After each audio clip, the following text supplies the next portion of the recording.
Hi, welcome back to my virtual beach.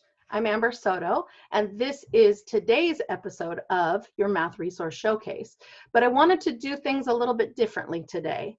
We've been working with the strategy, which one doesn't belong, and to this point, I've given you ones to try, and you've solved them for me. But research shows that your brain grows more when you're in creation mode, when you're creating things, and it's more of a challenge to you that way. So I wanted to challenge you today to try to create some of your own, but I didn't want to leave you empty-handed. So I've created a template that will hopefully help you to be able to do this. So here it is. How to create your own which one doesn't belong. There's two steps. Step one, come up with 4 categories, 4 different things that you could categorize different items by. Make sure those categories don't directly oppose each other. For example, even versus odd, or even divisible by 2 versus odd, because that's the same thing as even, right? You can't have 3 categories that are even and then the 4th one odd, and then 3 categories that are odd and the 4th one even. It won't work. They're going to directly oppose each other. So make sure that your categories are separated and aren't direct opposites of each other. Okay? Step number 2, create a square in which each item in the 4 corners of the square have 3 categories and not the 4th. All right, so I think this sounds a little bit tricky when I say it like that. I think it's easier if I show you an example. So let me show you the template that I have to work with that. So we're going to come up with 4 categories. You want the type of thing you're trying to do. You're going to have a square, and in each corner of the square, you're going to have 3 categories, but not the 4th. But it's going to change out for each square. So what does this look like? Let's say I'm doing one with numbers, kind of what we just did yesterday. Category 1, I'm going to say I want that to be divisible by 5. Category number 2, I want my numbers to be even.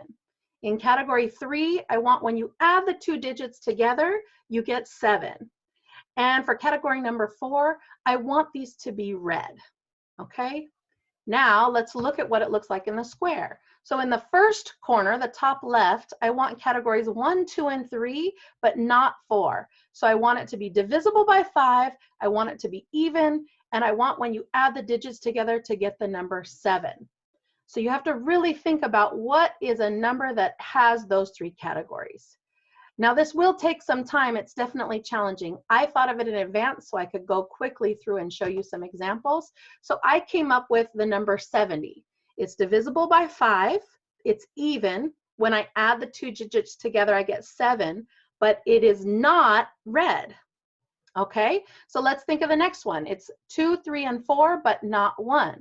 So I want it to be even. I want when adding the digits together to get 7. I want it to be red, but I don't want it to be divisible by 5. Okay, so I came up with 34. 34 is even. When I add the 2 digits together, I get 7. It's red, but it's not divisible by 5. All right, my third category.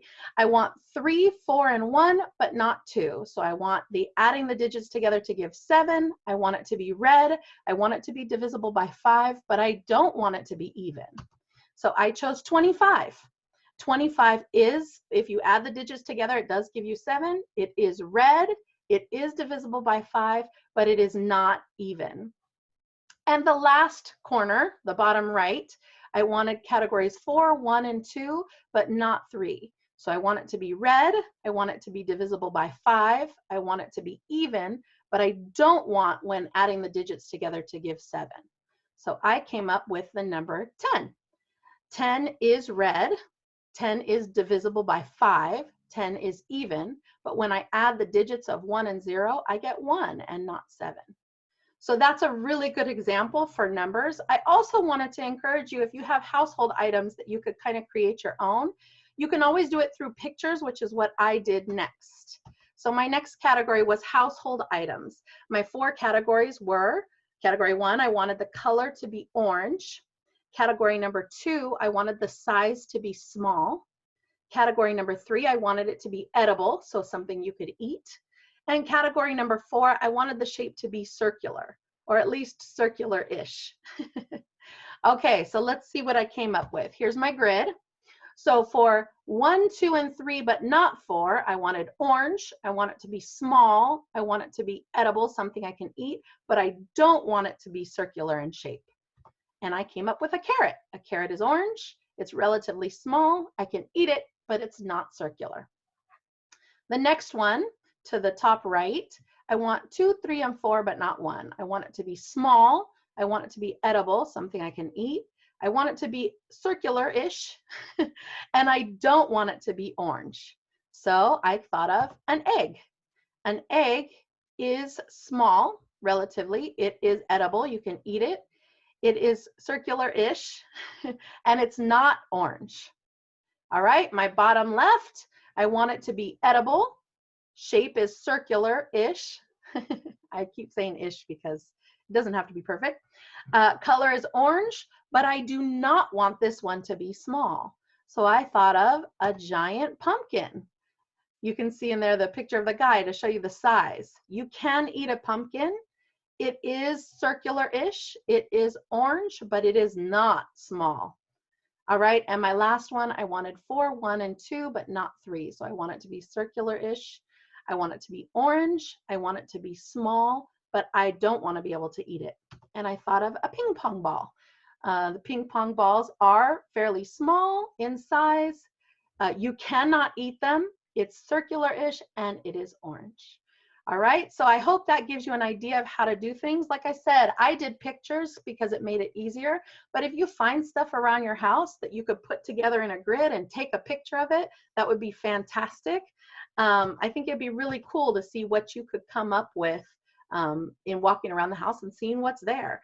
I will give you a heads up that this is tricky. It is difficult. It took me a while to create these. You're seeing it in a quick little video, but it took some time. So don't get discouraged. If anything, if you're not able to do all 4 categories, just find 4 things, put it together, and kind of see how they do relate, how those things do relate. It still gets those conversations happening. Take pictures of these creations and put them in the comments section. I would love to see what you come up with. But most importantly, have fun. That's the key to all of this, is making sure that we're having fun, right? All right, I hope you have a beautiful day today. And as always, happy mathing.